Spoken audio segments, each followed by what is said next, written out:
Walaikum Assalam. Let me introduce myself. I am Ariba Javed. I read in grade 9. Today my presentation topic is करारदाद Lahore and Cripps mission और ये topic लिया गया है PS के बागडोर से जिसका नाम है क़याम पाकिस्तान।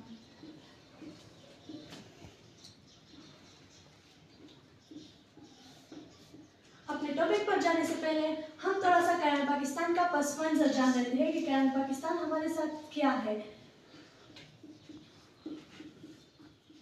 क़याम पाकिस्तान का मतलब है यानी पाकिस्तान का कायम होना। पाकिस्तान हमारे साथ किस तरह कायम हुआ, तो ये जहाँ पे क़याम पाकिस्तान की बात आए और जदोजहद की बात ना आए ये हो ही नहीं सकता। तो क़याम पाकिस्तान के जो चैप्टर है इसमें तमाम उन्हीं जदोजहद का जो मुसलमानों की जो कोशिशें थी उनका ही जिक्र इस चैप्टर में हुआ है।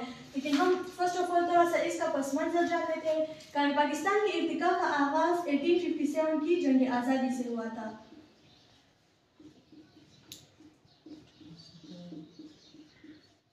ये वो जंग थी जब अंग्रेज़ों ने मुसलमानों से हुकूमत छीन ली थी और मुसलमान, हिंदू, सिख सब एक तरफ हो गए और अंग्रेज़ों से अपना इक़्तिदार वापस लेने के लिए उन्होंने एक नाकाम कोशिश की थी। और उसी वो जो जंग उन्होंने लड़ी थी उसे जंग आज़ादी कहते हैं और ये 1857 में लड़ी थी।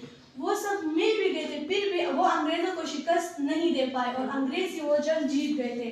उसके बाद क्या हुआ, उसके बाद 1867 की उर्दू हिंदी तनाज़ा।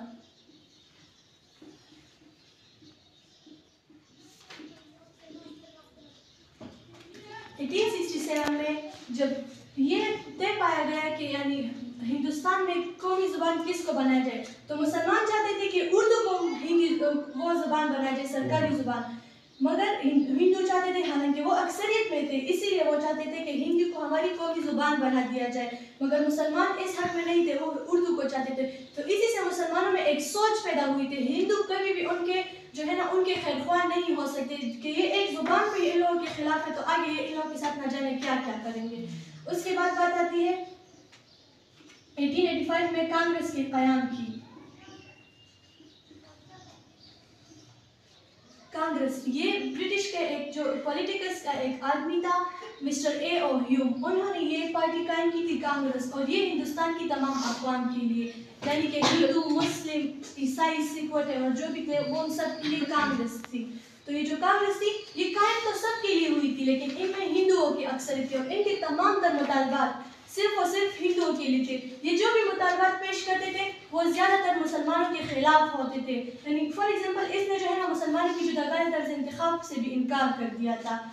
ये हो गया इसी से मुसलमानों में एक सोच पैदा हो रही थी कि हमारा भी अलग वतन होना चाहिए, मुत्तहिदा हिंदुस्तान में उनका तहफ़्फ़ुज़ मुमकिन नहीं उनके हुकूक का। फिर उसके बाद 1905 में जब तक़सीम बंगाल हुई इंतज़ामी वजूहात की बिना पर, जब इंतज़ामी वजूहात की बिना पर बंगाल को तकसीम किया गया उस वक्त इन मुसलमान इससे काफ़ी खुश थे कि वो लोग अब अलग हो रहे हैं। लेकिन हिंदू चूँकि वो अक्सरियत में थे तो वो इससे नाखुश थे और उन्होंने इसके खिलाफ प्रोटेस्ट स्टार्ट किया, बहुत ज़्यादा एहतजाज किया कि नहीं हम इसके खिलाफ है। और 1911 में उन्हीं की वजह से तक़सीम बंगाल हो गया, यानी ये फैसला वापस ले लिया गया। और इसमें इनका भरपूर साथ देने वाली क्या थी, कांग्रेस, हिंदुओं का भरपूर साथ दिया कांग्रेस ने। उसके बाद बात आती है 1935 के इंतखाबात।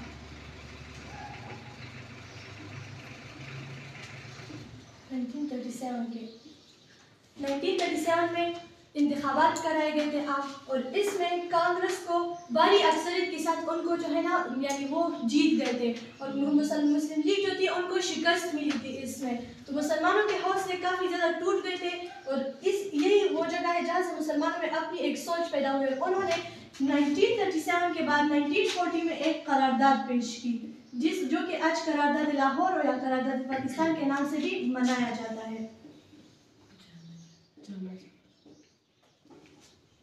कोई मुझे बता सकता है कि ये जो 1940 23 मार्च को जो हमें छुट्टी मिलती है नेशनल हॉलीडे, ये क्यों मिलती है? यानी हॉलीडे नेशनल हॉलीडे होता है तो ये क्यों होता है? ये इस वजह से होता है कि ये वो वक्त था जब मुसलमानों ने अपने लिए अलग वतन की बात की थी। मुसलमान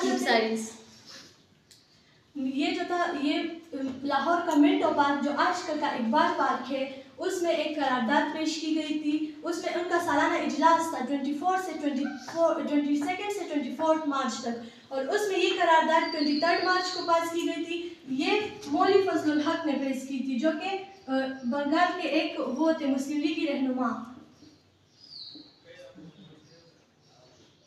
ये मौलवी फजलुल हक में पेश की गई थी, और जो हाज़रीन जलसा जो थे उन्होंने मुत्तफ़िक़ा तौर पर इनकी ये जो करारदाद है इसको मंजूर किया था। इसमें इन्होंने क्या किया था, एक आज़ाद इस्लामी रियासत। आज़ाद इस्लामी रियासत किस तरह, इसमें उन्होंने बताया था यानी जो मशरिकी हिस्सा है बंगाल का और मगरबी हिस्सा जो आजकल का जो पाकिस्तान है उसको जो है ना, अगर आपसे कोई पूछ ले कि करारदाद क्या है, करारदाद, तो आप उसको कैसे समझोगे कि ये क्या है? करारदाद क्या है? यानी उनका एक मुतालबा था।